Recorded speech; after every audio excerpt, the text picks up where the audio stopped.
Keith, I think I'm reasonably normal in hoping, thinking that maybe there'll be an afterlife. But those thoughts are generally at night, and when I wake up during the day, and certainly when I was doing my doctorate in brain science, neurophysiology, I really kind of doubted it.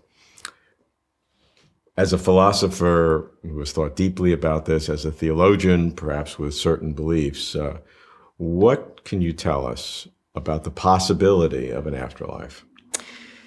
Right. Well, I would think the possibility of an afterlife is tied up with whether you think that you as a person are absolutely confined to this one body and brain that you now have. And if you say yes, well, that's the end of that, really, because even if you have resurrection, it's not going to be precisely this body, you probably hope. I mean, let's talk about me. No, you're right. I would certainly, if I was resurrected, wouldn't want this body. I'd want, some different body. So if you confine your personality and yourself to the body that you are, there's no hope of an afterlife. So in that sense, you have to have a different concept of the possibility of re-embodiment.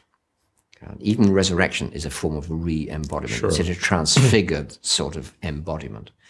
And if you do that, then you are able to say, well, at least it's logically possible to be re-embodied. And I would think, as a philosopher, that it is possible for a particular human personality to be re-embodied in a different way. That Kafka's novel about somebody who woke up and found he'd been changed into a beetle, metamorphosis. Right.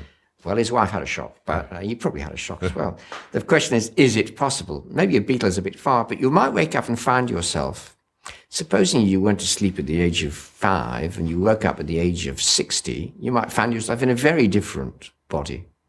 And in that case, you wouldn't say you weren't the same person. So the possibility of having a change of body is not outside the realms of possibility. So first step. I would accept that. Yeah. I would so accept first that step, first you can step. be re-embodied. Yes. Okay.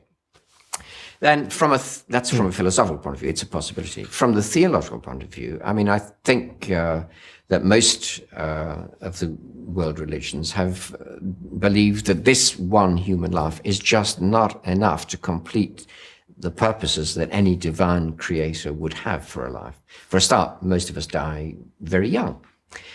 Before we've realized any of our capacities or talents. And even those of us who live longer, there are other things that besides of our personality, we haven't fulfilled.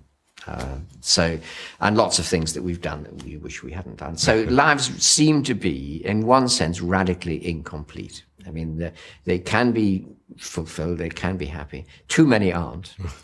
But even those which are, there are things we've missed. So, That's a wonderful phrase, radically incomplete, not just incomplete. Well, in the sense that I think what makes a human person, certainly from the view of a believer in God, who creates people for a reason, that each person who has a unique vocation and calling and a unique set of capacities and dispositions, they're not going to realize those in the course of their lives. Perhaps they should have done, perhaps in a perfect world they would have done, but we haven't. And the question is, well, is that it? So God just says, I created you for a purpose and a vocation, you didn't fulfill it, and that's the end of the story.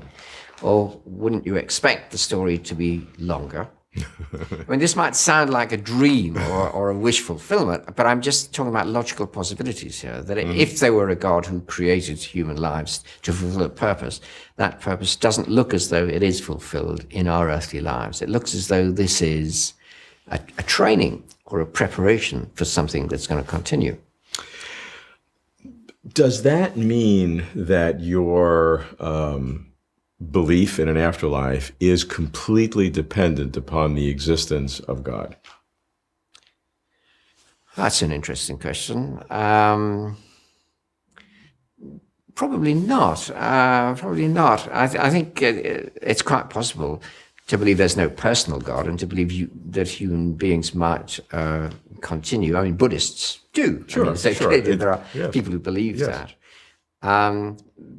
So it is possible. But in my own case, since you asked, Yes, I did. it's because I believe God created human beings for a purpose and will enable that purpose to be completed. that I believe in an afterlife. I would think a logical understanding would be that it is certainly possible for there to be an afterlife in some spiritual realm or something, re-embodiment, without believing in a creator God. But at the same time, if there were a creative God, the likelihood of that afterlife, at least in my little opinion, would be higher. Yes, perhaps it ties up with what some physicists call multiverses in one sense. I wouldn't like to push this too much, but there are other possible realms of being, other universes with different physical laws, and possibly we can be re-embodied there. Because again, I wouldn't like this to get in just the realms of science fiction, because the reason I believe in an afterlife, I have to say this as a Christian, is because I do think that Jesus was seen alive after his death by the apostles. So there's a certain amount of evidence there that I myself would think was a good clue to there being existence after death. So that's one religious basis for it. But of course, Jews and Muslims believe in resurrection without believing that Jesus rose from the dead. So it seems generally to be based on the belief that God will complete, and particularly if you go back to the problem of human suffering and pain and frustration, that God will not allow pain and evil to have the last word. Maybe that's the real motivation. If there is a God of perfect goodness, God might have made a universe as messy as this one is, but God wouldn't let it be the end. So you cannot have a coherent theology or a coherent explanation for reality without an afterlife being a critical component of it. That's true. If I were sure that there was no afterlife, I would not be able to believe there was a creator God.